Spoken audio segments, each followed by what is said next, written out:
BBA, BCA, BCom Computers. 100% placement guarantee. I create Degree College, Kukatpalli, Hyderabad. నమస్కారం, welcome to Suman TV. నేను గీతాంజలి. ప్రస్తుతం మనతో పాటు ఇస్కాన్ నుంచి ప్రణవానంద ప్రభుజీ ఉన్నారు. ప్రపంచవ్యాప్తంగా ఎన్నో దేశాల్లో ఆ కృష్ణ భగవానుడి లీలల గురించి ప్రవచనాలు చెబుతూ ఎంతో మంది జీవితాల్లో మార్పును తీసుకొచ్చారనే చెప్పుకోవాలి ప్రణవానంద ప్రభుజీ గారు. ఎందుకు అనంటే ఎన్నో బాధలు మేము పడ్డామని, మా జీవితంలో కొన్ని మేము మార్చుకోలేకపోతున్నామని ఇబ్బంది పడేవాళ్ళు కేవలం వారి ప్రవచనాలు విని మార్పు చెందారు. ఆ కృష్ణుడి గురించి ఇంకా బాగా తెలుసుకోగలుగుతున్నారు. అలాంటి వారిని స్టూడియోకి ఆహ్వానించాము. అయితే ఇవాళ మనకున్నటువంటి కొన్ని సందేహాలని గురువుగారి మాటల్లో విని అవి నివృత్తి చేసుకుందాము. అలాగే ఎన్నో పర్వదినాలు కూడా రాబోతున్నాయి ప్రస్తుతం, వాటి గురించి కూడా వారి మాటల్లో విందాం. హరే కృష్ణ ప్రభు. హరే కృష్ణ మాతాజీ.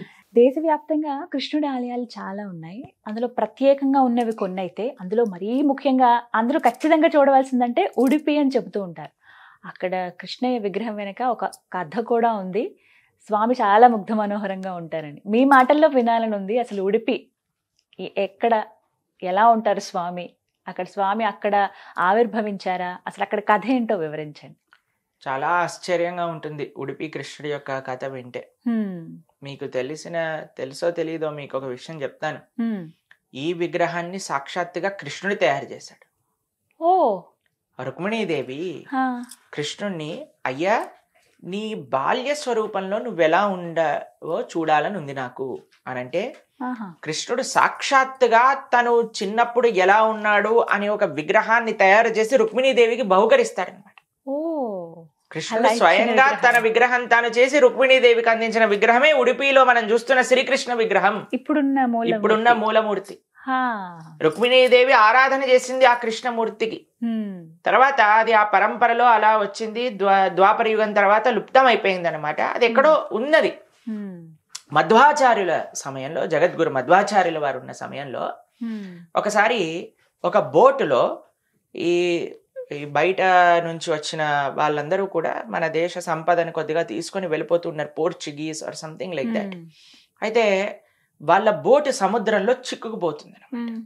చిక్కుకుపోయినప్పుడు జగద్గురు మధ్వాచార్యుల దగ్గరికి వీళ్ళు శరణు వస్తారు. అయ్యా, భారతదేశంలో సాధువులకి చాలా శక్తి ఉందని విన్నాము, ఎలాగైనా సరే మా బోటుని కాపాడండి, అందులో చాలా సంపద ఉంది అంటే జగద్గురు మధ్వాచార్యులు తమ యొక్క ఉత్తరీయాన్ని తీసి ఇలా ఇలా ఇలా అంటారనమాట.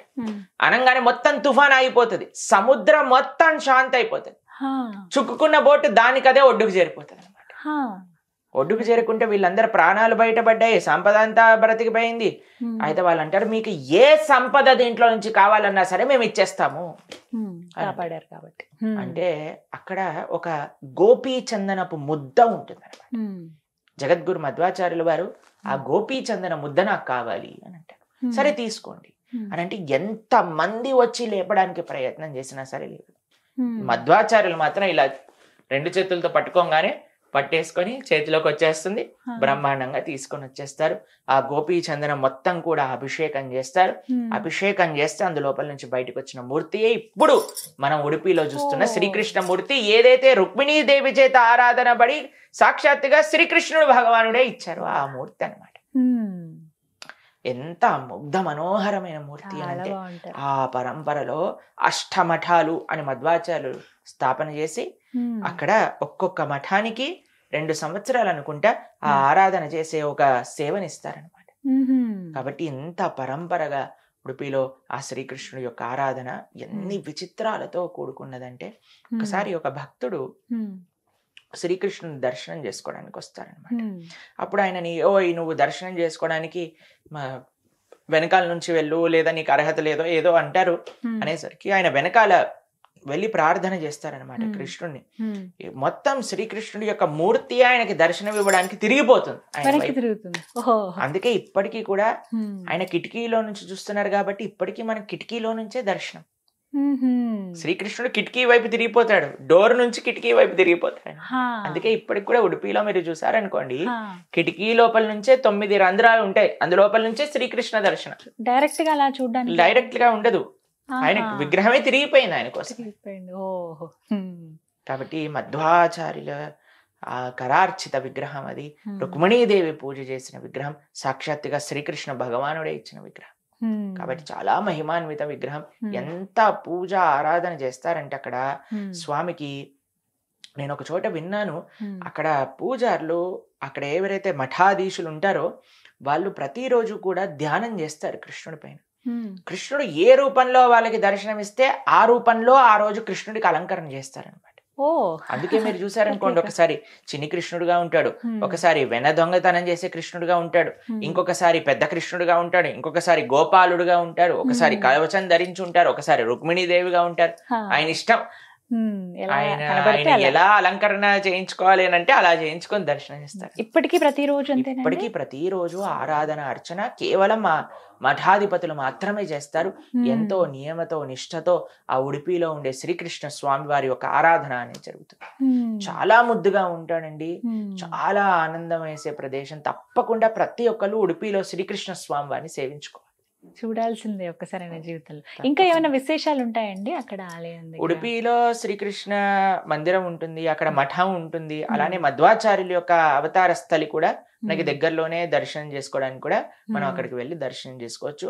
కానీ ఉడిపి శ్రీకృష్ణుడి యొక్క దర్శనం, ఉడిపి శ్రీకృష్ణుడి యొక్క రథ యాత్ర కూడా ప్రతిరోజు అక్కడ జరుపుతూ ఉంటారు అనమాట. ప్రతిరోజు ఉంటుంది. బంగారు రథం, వెండి రథం, అలా రథోత్సవం కూడా జరుగుతూ ఉంటుంది. చాలా బ్రహ్మాండంగా, చాలా వైభవంగా ఉంటాయి ఆ ఉత్సవం. తప్పకుండా అందరూ శ్రీకృష్ణ భక్తులందరూ కూడా, అంటే అందరూ సనాతన ధర్మానికి చెందిన వాళ్ళు ఉడిపి క్షేత్రానికి వెళ్ళి ఆ శ్రీకృష్ణుని దర్శనం చేసుకోవాలి. ఉడిపిలాగే ఇంకా ఏమైనా పుణ్యక్షేత్రాలు ఉన్నాయండి ప్రత్యేకించి కృష్ణ భగవానుడికి చెందినవి మాత్రమే? బ్రహ్మాండంగా ఎన్నో కృష్ణ క్షేత్రాలు ఉన్నాయి.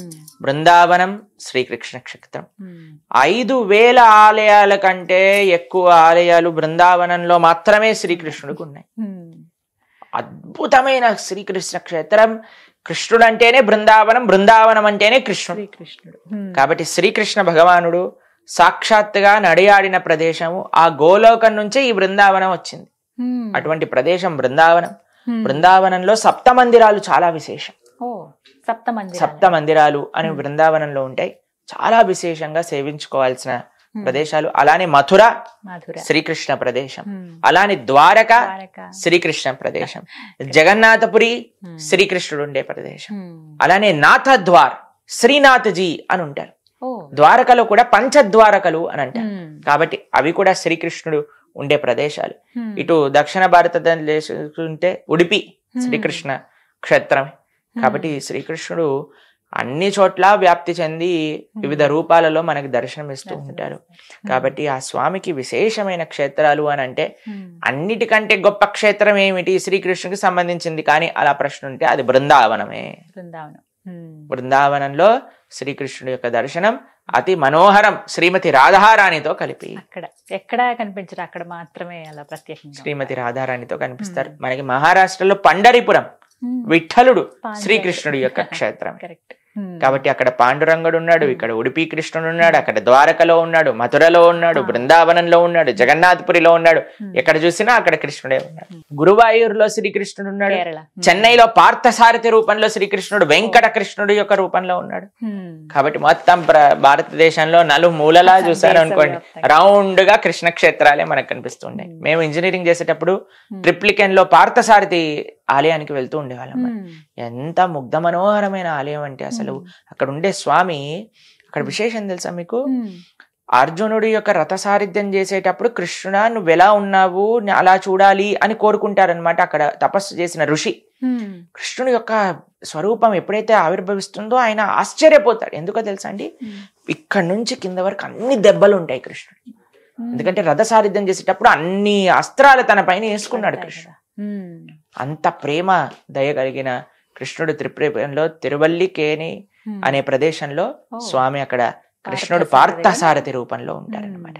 దాని తర్వాత వటపత్రశాయి రూపంలో మనకి శ్రీవెల్లి పుత్తూరులో ఉంటారు. దాని తర్వాత మనం గురువాయూరులో శ్రీకృష్ణుడిగా మనకు దర్శనమిస్తారు. అలా రౌండ్ గా మనం శ్రీకృష్ణ క్షేత్రాలన్నీ కూడా మనం తిరగవచ్చు. ఓపిక చేసుకునే ఉంటే ఒక వారం రోజుల్లో అన్ని చుట్టేసి. వారం పడుతుందా, ఇంకెక్కువే పడుతుందా? బృందావనంలోనే 1 నెల రోజులు పడుతుంది. 1 నెల రోజులు అండి? 1 నెల రోజులు బృందావనంలో పైన చూడాలంటే 1 నెల రోజులు సరిపోవు. అన్ని ప్రదేశాలు ఉన్నాయి బృందావనంలో.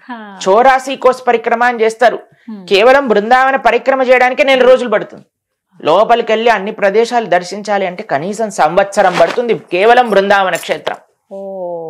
అన్ని కృష్ణలీలా ప్రదేశాలు, అన్ని ఆలయాలు ఉన్నాయి. చాలా మందికి అంటే హడావిడిగా వెళ్ళి దర్శనం చేసుకుని వచ్చేసేలాగా కాదు ఇవి, మొత్తం ఓపికగా చూసి ప్రశాంతంగా దర్శనం చేసుకోవాలి. అందుకే మేము ఈ సంవత్సరం అక్టోబర్ 2వ తారీఖు నుంచి 6వ తారీఖు వరకు వృందావన యాత్ర విన్నాను. అవును. ఎన్ని రోజులండి మొత్తం? 2 నుంచి 6 తారీఖు వరకు. ఒక రోజు బర్సానా రాధారాణి ప్రదేశం, ఒక రోజు నందగావ్ కృష్ణ బలరాములు యశోద నందులు ఉండే ప్రదేశం, ఇంకొక రోజు బృందావనంలో 7 మందిరాలు, ఇంకొక రోజు గోవర్ధన పరిక్రమ.